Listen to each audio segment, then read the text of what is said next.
The morning begins like every other, 4:30 when the rooster's call cuts through the September darkness. I dress by candlelight, black trousers, white shirt, suspenders that have stretched with 3 years of wear. My fingers know these buttons, these clasps, this routine that shapes the hours before dawn. In the kitchen, Mamm moves between stove and table with practiced silence, setting out plates for breakfast, pouring coffee dark as creek mud. The smell of frying eggs and bacon fills the spaces between us where words might go. Dad enters, boots clean despite the morning chores already behind him. We bow our heads. Give thanks, eat without conversation, the way we have learned to do, the way our fathers and their fathers did before us. The silence isn't empty. It holds the weight of work waiting, seasons turning, prayers offered and received. I am 21 now, old enough that the mothers in our district watch me with considering eyes, weighing their daughters against my steadiness, my reputation for keeping to the straight path. Old enough that I should be thinking of marriage, of a homestead, of children who will learn this same silence around their own breakfast table. But I am not thinking of these things. I haven't been, not for years now, not since, but that road leads nowhere good.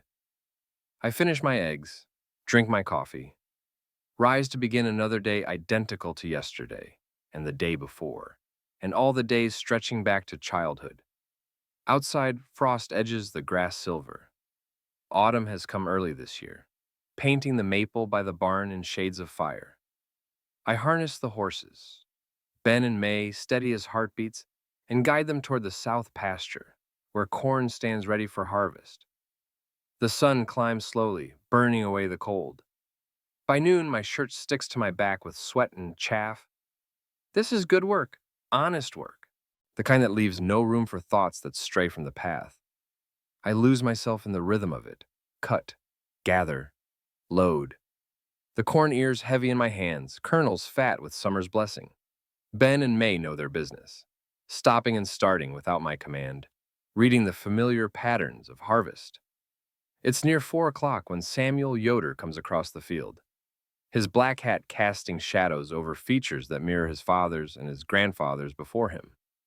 He's 19, earnest in the way young men are, when they're trying to prove themselves worthy of the community's trust. He helps me load the last of the corn without being asked. Heard from Dad, he says, wiping sweat from his forehead. There's to be a viewing tonight, over at the Byler place. I straighten, ears of corn still clutched in both hands. Who passed? The grandmother, old Sarah. Went peaceful in her sleep yesterday morning. Sarah Beeler. I remember her hands, spotted with age, always busy with some task, shelling peas, mending clothes, braiding her granddaughter's hair for Sunday service. She was one of the old ones, the generation that held our stories, our ways, like water in cupped palms. There'll be a good crowd, Samuel continues. Family coming from other districts, some from Pennsylvania, I heard tell. I nod, stack the corn with more care than it needs. I'll finish here and head home to clean up. Samuel kicks at a clod of earth. Dad says some folks might come that haven't been seen for a while. Family that left, you know. Sometimes they come back for the important things. Something shifts inside my chest, subtle as a bird taking flight. I keep my eyes on the corn, on my hands, anywhere but on Samuel's face. That's their choice to make.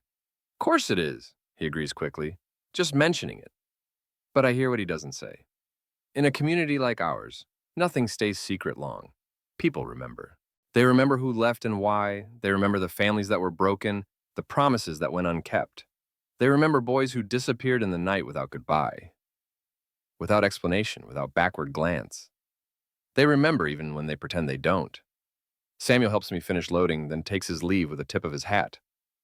I guide Ben and May back toward the barn, their hooves raising dust that catches the slanted light.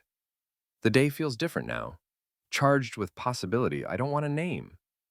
As I unhitch the horses and see to their grain and water, my hands shake just enough that May turns her great head to study me with liquid brown eyes. Nothing, girl, I tell her, running my palm along her neck. Just tired. But it's not tiredness that follows me into the house, up the stairs to wash and change. It's not tiredness that makes me stand longer than necessary before the small mirror in my room, wondering if I look older, different, changed in ways that might be noticed. I choose my best white shirt, the one Mamm ironed yesterday with particular care. black pants without patches or stains. I comb my hair with water from the basin, trying to tame the stubborn cowlick that's plagued me since boyhood. In the fading light from the window, my reflection looks like what I am, a plain man from a plain community, dressed in plain clothes for a plain purpose. When I come downstairs, Mamm is waiting with a covered dish. "Funeral bread," she says simply. "For the family." I take the dish, feel its warmth through the cloth. "Thank you, Mamm." She studies my face with eyes that have watched me grow from baby to boy to man. "You look pale. Long day in the field." But she doesn't push.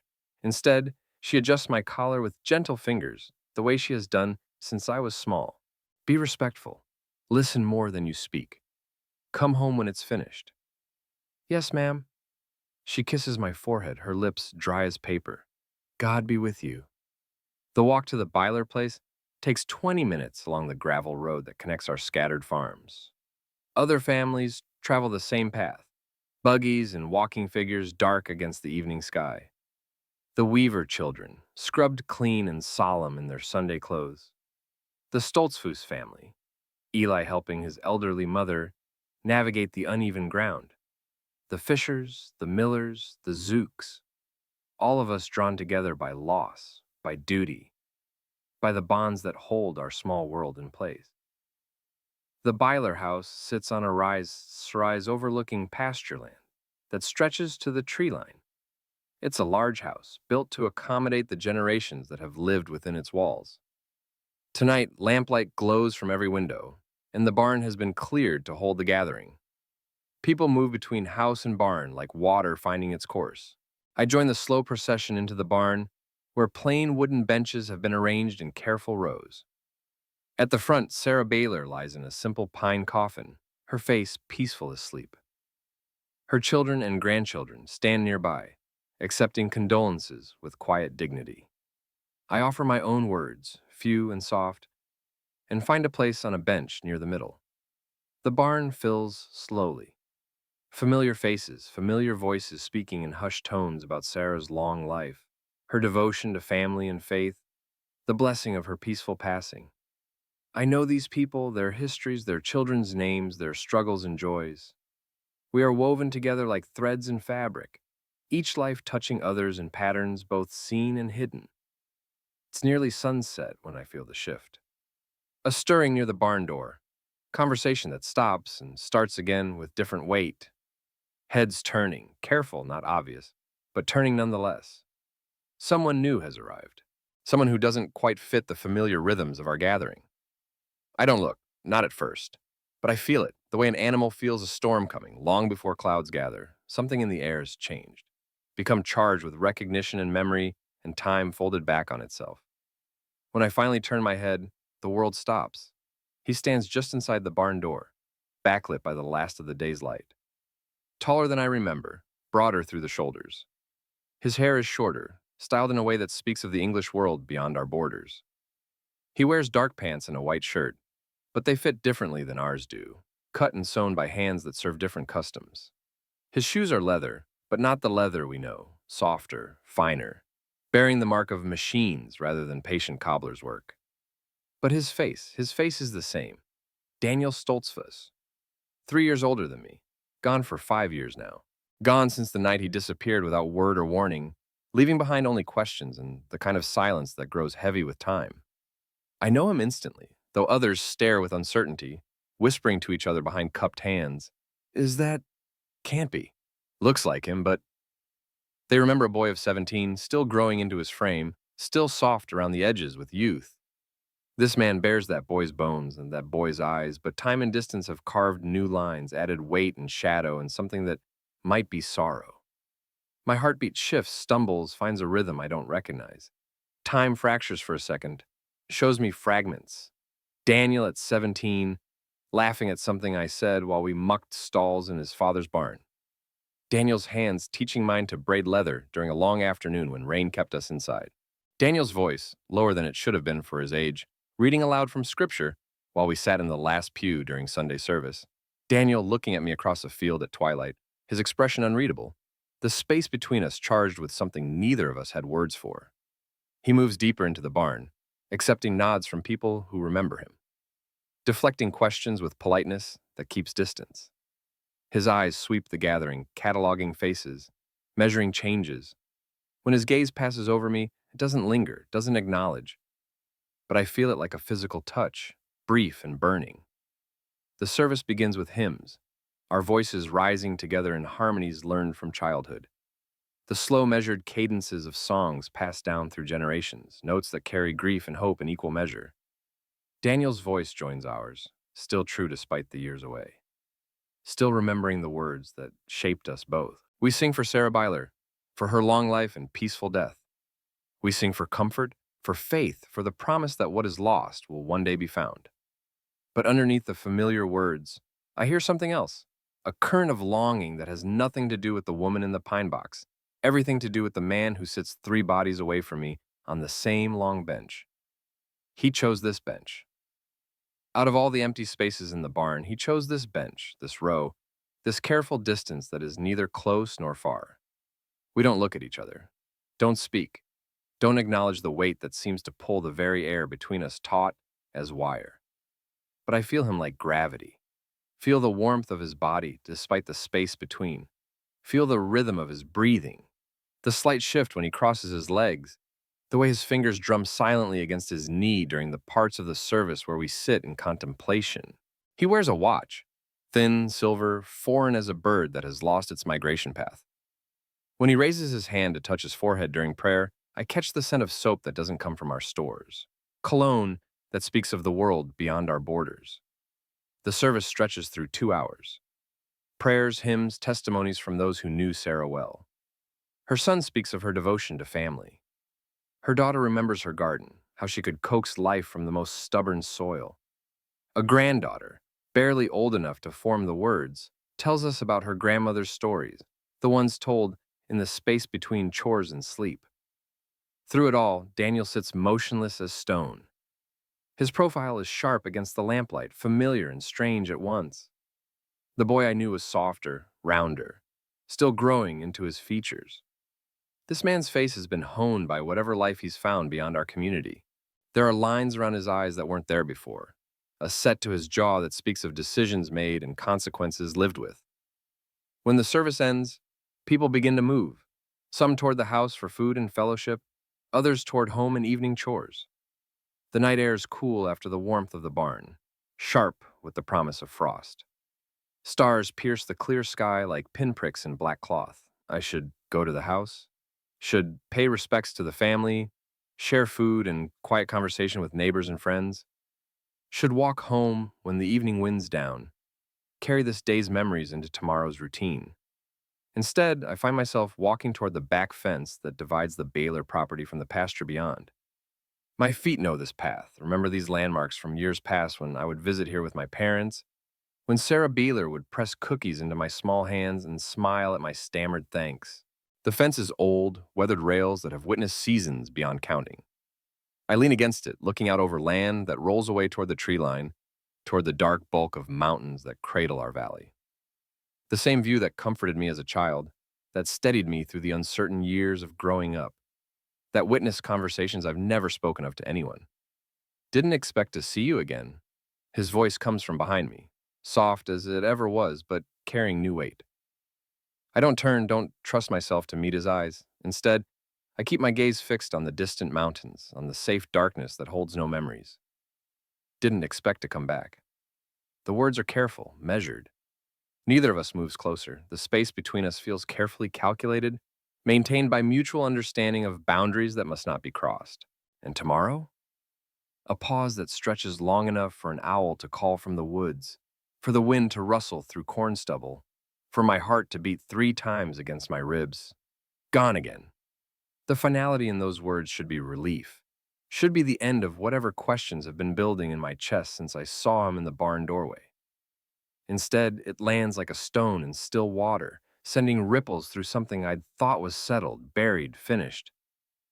I hear his footsteps, soft on grass, moving away. I don't turn to watch him go. Don't call after him or try to stretch this moment into something it cannot be. Instead, I stay against the fence until the night grows cold enough to drive me home, until the last lights in the Baylor house go dark, until I'm certain he's gone from this place that holds too many memories of who we used to be. The walk home passes in a blur of gravel and starlight. The house is dark when I arrive, Mom and Dad long since asleep. I climb the stairs quietly, undress by feel, slide between sheets that smell of soap and sun. Close my eyes and wait for sleep to take me away from this day, from the sound of his voice, from the careful distance he maintained even in those 3 sentences. But sleep doesn't come. I lie still as the hours move past, listening to the house settle around me. The creak of timber cooling in the night air, the scratch of tree branches against the roof, the distant lowing of cattle in the pasture, all the familiar sounds that should lull me toward rest. Instead, they seem to amplify the restlessness that has taken root in my chest. A feeling like hunger, but not for food, like thirst, but not for water, like loss, but for something I never really had. Near midnight, I give up the pretense of sleep, rise from my bed, dress quietly in the dark. The house makes no sound as I slip through the kitchen, out the back door into the cool September night. I tell myself I need air, need to walk off whatever energy keeps me awake, need to clear my head of thoughts that have no business there, of voices that belong to the past. But my feet carry me not toward the fields around our home, not toward the familiar paths that might bring peace. Instead, I find myself walking back toward the Baylor place, drawn by something I don't want to name. The house is dark now, the barn empty of gathering, but across the pasture, in the small guest house, where visitors sometimes stay, there's light. A single window, warm against the darkness, yellow and steady as a beacon. He's staying there. For this one night, he's sleeping under the same sky that covers my own bed, breathing the same air, seeing the same stars through glass that separates him from the world he left behind. I find a place where the fence rail is low enough to serve as a seat, the same spot where I used to sit as a boy, where I would come when the weight of expectations felt too heavy, where I would watch the sun set over pastures that seemed to stretch to the edge of forever. The same spot where, 5 years ago, Daniel and I sat together after a Sunday singing, talking about nothing and everything till the darkness grew too deep to see each other's faces. From here I can see the guest house clearly, can watch the light in that single window, imagine him moving around inside, unpacking whatever small bag he brought, preparing for sleep in a bed that must feel strange after years in the English world, surrounded by the silence our community wears like a second skin. What is he thinking? Does he remember this place the way I do? Does he see the same ghosts in familiar corners, feel the weight of time that has passed since he was last here? Does he lie awake, as I am awake, wrestling with memories that should have faded by now? I sit on the fence rail for a long time, longer than wisdom would dictate. The night grows colder, but I don't move. Can't move. Something holds me here, watching that distant light like it might tell me truths I'm not ready to know.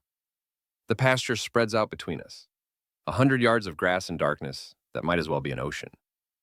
We are close enough that I could call his name and be heard, far enough that we remain safely separate, each on our own side of choices made years ago. A bat flickers past, hunting insects I cannot see. Somewhere in the woods, an animal moves through underbrush, rustling leaves. The normal sounds of night continuing its ancient business, indifferent to human longings, human regrets. And then, slowly, the light goes out. The window goes dark, becomes just another shadow in the bulk of the guest house. He has gone to bed or blown out the lamp or simply stepped away from the window. The warm yellow glow that connected us across the darkness disappears, leaving only night and distance and the cool September air that carries the scent of dying summer. I sit in the darkness for another hour, maybe 2, watching the empty window, waiting for something I cannot name. The light doesn't return. The guest house settles into the same sleep that claims the rest of the world. Finally, when the cold becomes too much to ignore, I climb down from the fence, walk back through pastures touched with frost, past sleeping houses, along roads that know my footsteps by heart. The same path I've walked thousands of times, leading always to the same destination. But tonight something has shifted. Some carefully maintained balance has been disturbed, set spinning like a coin tossed into air, waiting to see which side will face up when it finally lands. Tomorrow, he will be gone again.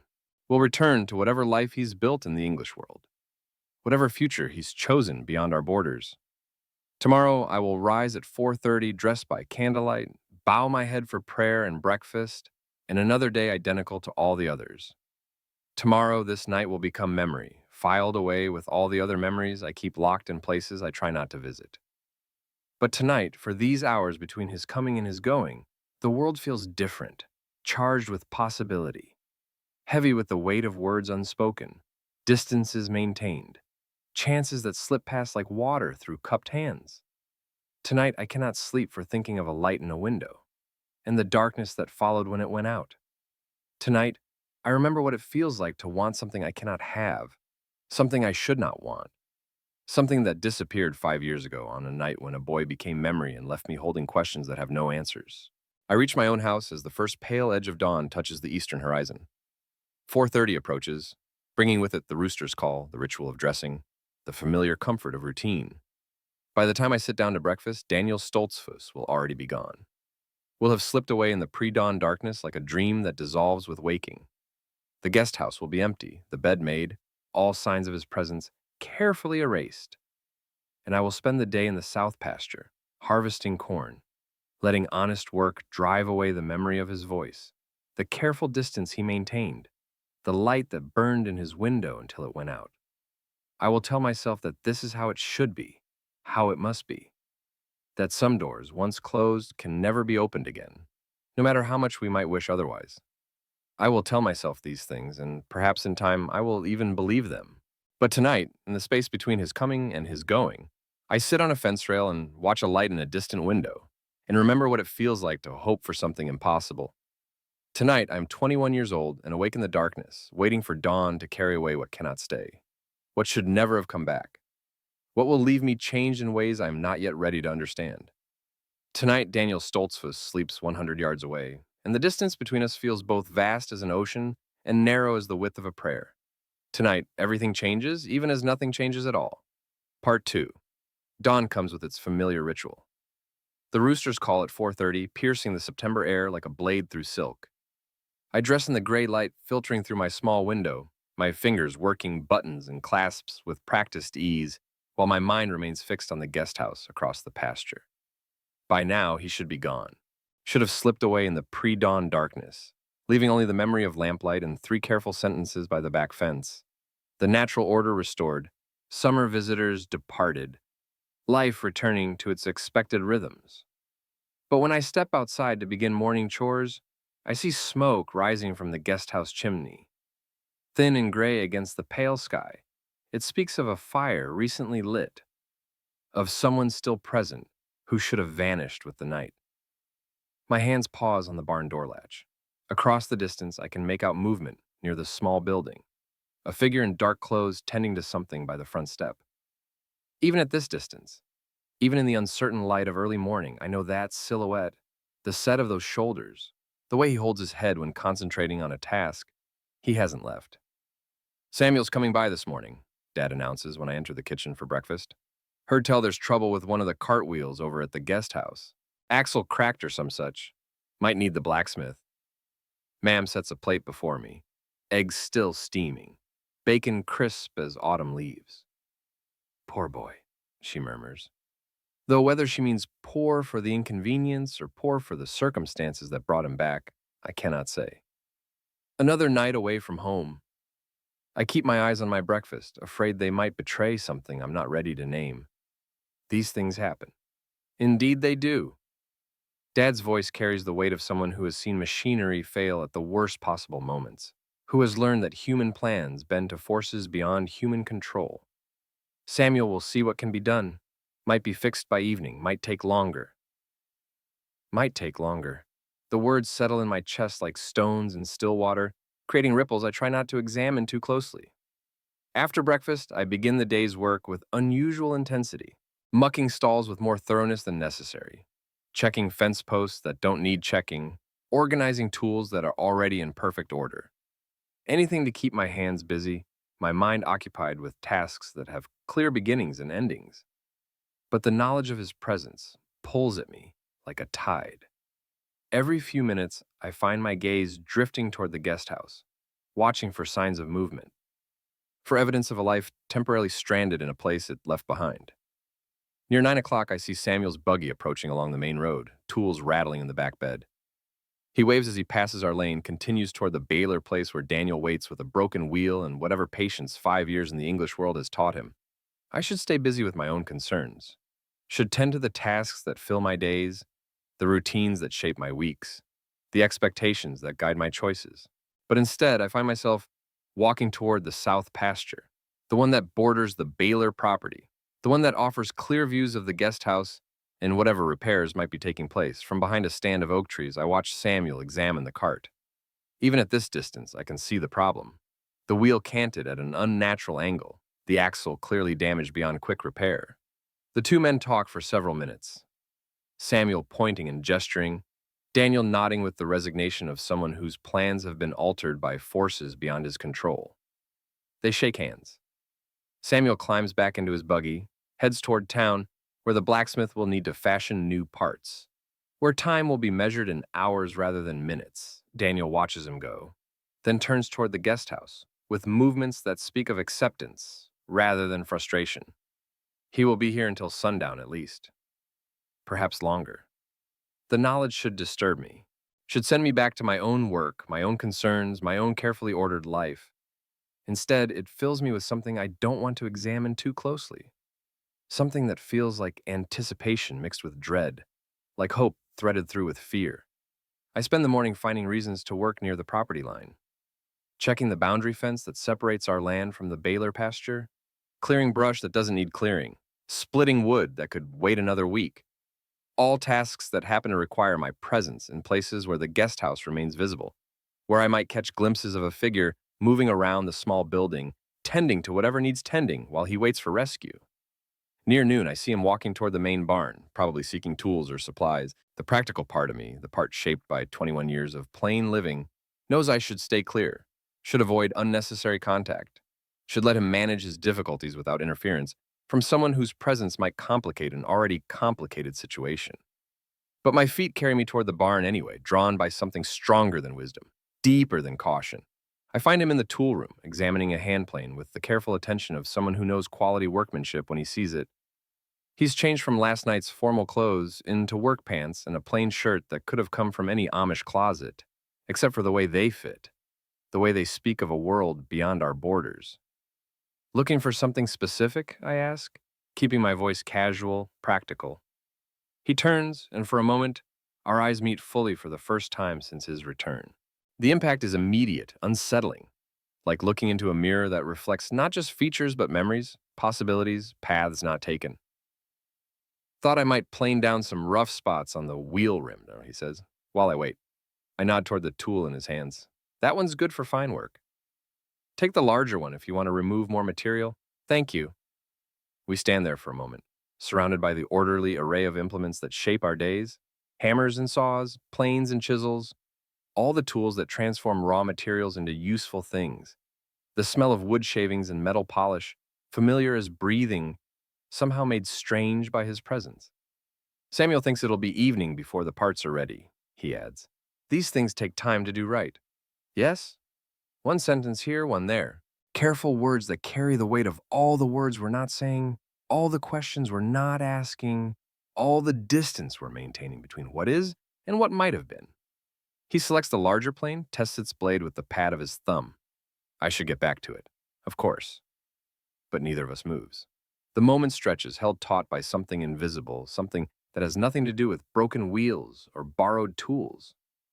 Finally, he steps toward the door, pauses. It's strange being back. I imagine it would be. Some things are exactly the same. Others, he shakes his head, doesn't finish the thought. 5 years is a long time. Not long enough, he says quietly. Then, as if the words surprised him, he's gone, leaving me alone among tools that suddenly feel too familiar, too much like the life I've always known and never questioned. I spend the afternoon torn between avoidance and attraction, between the wisdom of distance and the pull of proximity. I work in fields that keep me far from the guest house, then find reasons to walk paths that lead closer. I tell myself I'm checking on a neighbor in need, offering assistance that any decent person would provide. But I know better. Know that what draws me has nothing to do with neighborly duty, everything to do with hungers I've spent years learning to ignore. Near 3 o'clock, I find myself walking past the old smokehouse that sits halfway between our properties. It's been unused for years now, too small for modern needs, slowly surrendering to weather and time. The door hangs crooked on rusted hinges, and wild grapevines have begun to claim the weathered siding. I'm surprised to see it standing open, to hear movement inside. When I peer through the doorway, I find Daniel running his fingers along the stone wall, touching the places where smoke stains have darkened the mortar, where time has worn the surface smooth. He doesn't startle when I enter, doesn't seem surprised to see me. Instead, he continues his exploration of walls that once contained the slow transformation of meat into sustenance, the ancient alchemy of salt and smoke and patience. I used to come here, he says without looking at me, when I was young, when things felt too complicated at home. I remember the summer we were both 15 when his father's expectations pressed down like a weight he couldn't carry, when the future seemed to loom ahead like a path with no choices, no turns, no escape.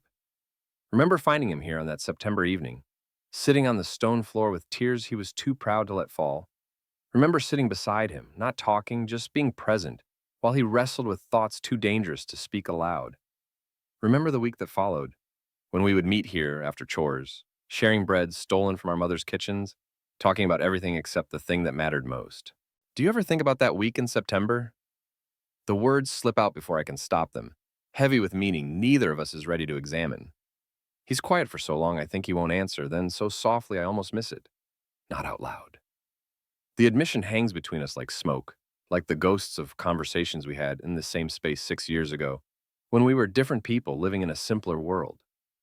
When the distance between us could be measured in inches rather than years, in the space between one heartbeat and the next. I should leave. Should walk away from this moment, this place, this conversation that threatens to unearth things better left buried.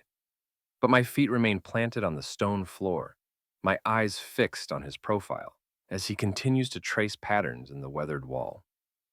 I brought you bread, I say, the memory surfacing unbidden, from Mamm's morning baking. You ate 3 pieces and said it was the best you'd ever tasted? It was. His fingers pause in their exploration. Everything tasted better then. Because you were hungry. Because I was 15 and didn't know better. Didn't know what? He turns then, faces me fully in the dim light filtering through the crooked door. His eyes are the same blue I remember, but deeper now, shadowed by experiences I can only imagine. Didn't know that some hungers don't fade with feeding. The words land between us like stones in still water, creating ripples that spread outward, disturbing the careful surface we've maintained since his return. I want to respond, want to tell him that I understand, that some appetites grow stronger rather than weaker with time, that the bread we shared in this smokehouse was never really about bread at all. But the weight of our community's expectations, the shape of the life I've built in his absence, the careful boundaries I've learned to maintain, all of it presses down, keeps the words locked behind my teeth. Instead, I step toward the door. I should get back, of course. But as I reach the threshold, he speaks again. If I asked you to walk with me to the stream, would you come? The stream, the narrow waterway that runs along the back of the Beeler property, where willows trail their branches in the current and kingfishers nest in the muddy banks, where we used to sit sometimes after Sunday singing, our feet in the cool water, talking about nothing and everything until the darkness grew too deep to see each other's faces. I should say no. Should make some excuse about work waiting, responsibilities that can't be delayed, duties that take precedence over whatever this is, whatever it might become. To fetch water, I hear myself saying. For the guest house. It's a thin excuse, barely believable, even to my own ears. The guest house has its own well, its own pump, but it's also a boundary, a limit, a way to frame this walk in terms of practical necessity rather than dangerous desire. Yes, he agrees quietly. For water. We walk in silence, following the familiar path that winds behind the barn, past the apple orchard, through the pasture where cattle graze in the afternoon sun. Our footsteps fall into an easy rhythm, a cadence that feels both strange and familiar, like a song half remembered from childhood. The path narrows as it approaches the stream, forcing us to walk single file through the stand of willows that marks the water's edge. I lead, conscious of his presence behind me, of the way his breathing has changed in the close air beneath the trees, of the sound his shoes make on the packed earth. At the stream bank, I kneel to fill the bucket I've brought, letting the cool water run over my hands, watching minnows dart between the submerged stones. The current is lower than usual for September, the summer's drought still evident in the exposed roots and muddy margins. He kneels beside me, close enough that I can feel the warmth from his body. Smell the soap he used this morning. Notice the way his sleeves are rolled to the elbows, revealing forearms that are more muscled than I remember, marked by small scars that speak of work done in unfamiliar places. A kingfisher breaks the quiet with its harsh cry, diving toward the water downstream from where we kneel. The splash disturbs a school of minnows, sends them scattering like silver coins thrown into dark water. You look different from far away, I finally say, the words emerging without conscious decision. But I recognized your walk. He's quiet for a moment, his hands cupped in the stream, water running between his fingers like time itself. What about it? The way you set your feet, the rhythm. Like you're listening to music the rest of us can't hear. Maybe I am. What kind of music? He lifts his hands from the water and watches droplets fall from his fingers back into the current. The kind that plays in your head when you're trying to forget something you don't want to remember. I understand. Have spent 5 years with my own music, my own rhythms designed to drown out memories that surface at unexpected moments. The sound of his laugh during that long ago September. The weight of his shoulder against mine when we sat together in the last pew during Sunday service.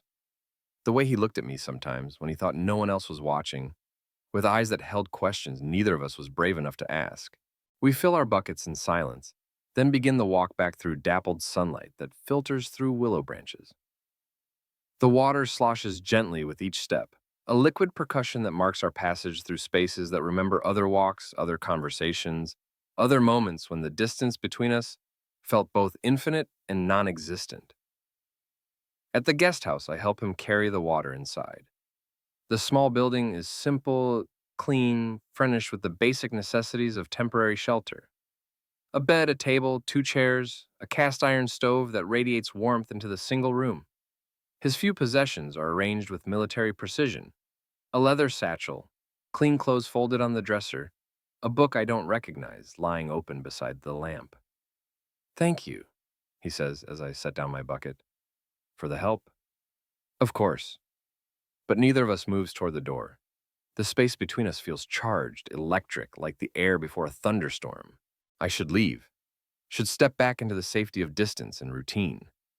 Should return to my own life, my own concerns, my own carefully maintained boundaries.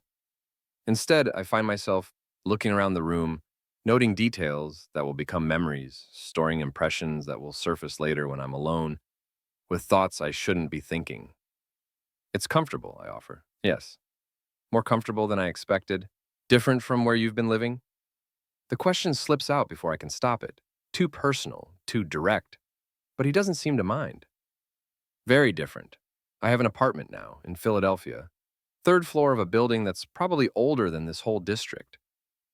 Philadelphia. The name conjures images I've seen in books, heard described in stories told by those few who ventured beyond our boundaries. Cities where buildings reach toward heaven, where strangers live stacked atop each other like cordwood, where the noise never stops and the lights never go out. Do you like it there? He considers the question, moving to the window that looks out over pastures that stretch toward the tree line. It's different, anonymous. You can be anyone you want to be or no one at all. And what do you choose? Depends on the day. The answer carries weight I don't fully understand. Speaks of complexities I can only imagine. What would it be like, I wonder, to wake up each morning and decide who to be? To have choices that extend beyond the narrow path laid out by birth and tradition and community expectation?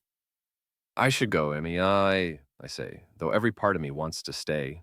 Wants to keep talking until the shadows grow long and the evening chores call me home. Dad will be expecting me. Of course.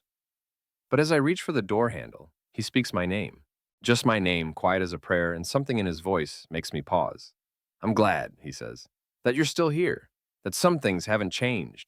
I turn back to face him, struck by the sadness in his eyes, the weight of whatever experiences have shaped the years since he left. Where else would I be? I don't know. Sometimes I imagine, well, it doesn't matter what I imagined, but it does matter. Matters more than I want to admit. More than wisdom would dictate. The knowledge that he thought of me, wondered about my life, carried some piece of this place with him into whatever world he found beyond our borders. It changes something, shifts the balance of what I thought I knew about his leaving, about the silence that followed. The cart should be ready soon, I say, offering him an escape from whatever admission hangs unspoken between us. Yes, Samuel said by evening, and then, and then I go back to being someone else. The words land like a stone in my chest, heavy with finality. By tomorrow morning, he'll be gone again, returned to his Philadelphia apartment, his English clothes, his life of chosen anonymity.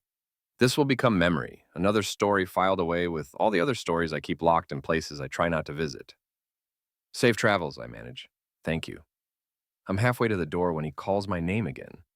This time I don't turn around, afraid of what I might see in his face, what I might say in response.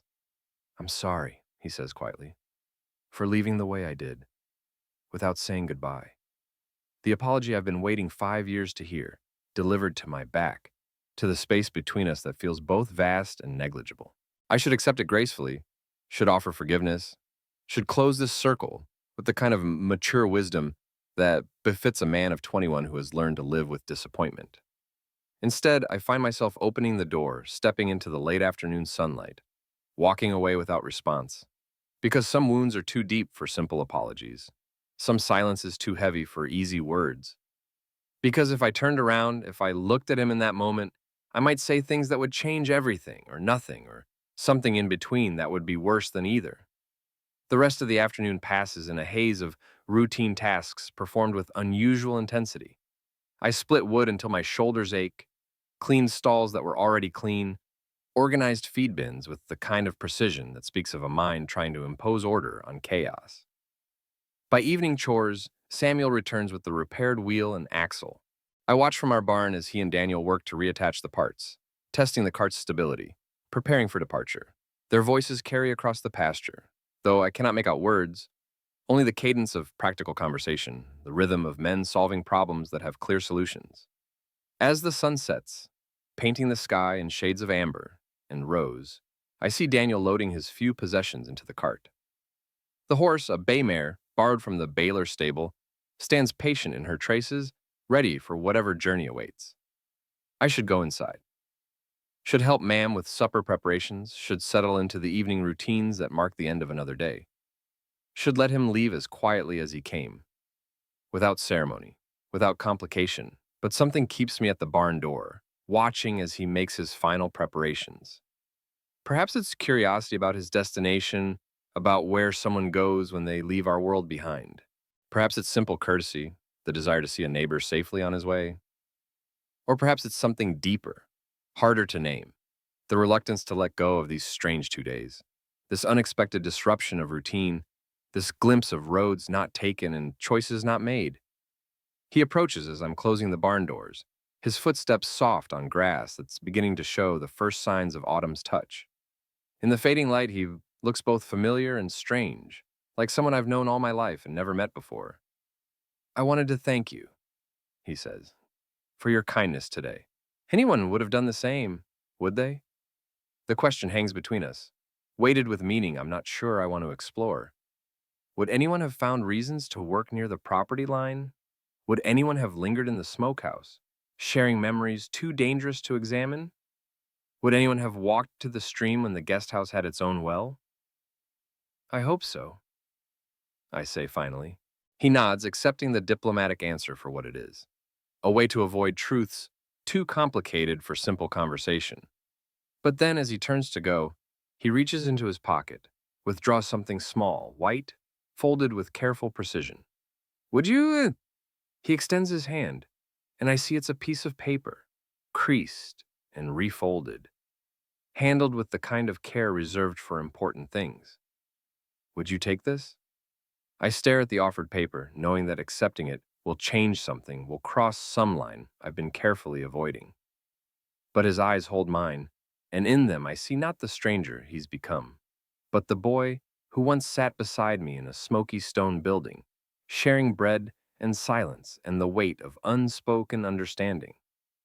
My fingers close around the paper, feel its warmth, the slight tremor in his hand as he releases it. "Don't read it now," he says quietly. "Wait until later when you're alone."